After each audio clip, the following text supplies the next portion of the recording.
there it happens. You come out to your car in the morning, turn the key, and nothing happens. You're all set to go to work, and it doesn't crank over, nothing happens at all. We've got several possibilities that could cause a problem like that, but one of the things that might be suspected is a bad starter motor.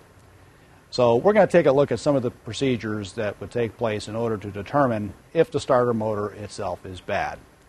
The first thing we're going to start by doing is making sure that the battery is good.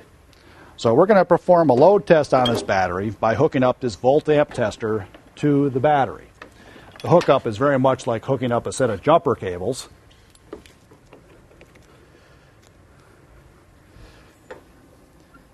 And then we can see that the battery is 12.5 volts, which is a good thing to start with.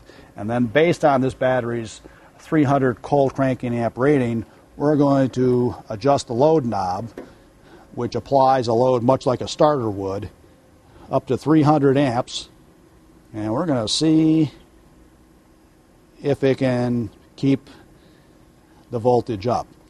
And so we do this for 15 seconds. At the end of the 15 seconds, it is still over 9.6 volts. So this battery should have a sufficient capacity in order to start this vehicle, so the battery's not the problem.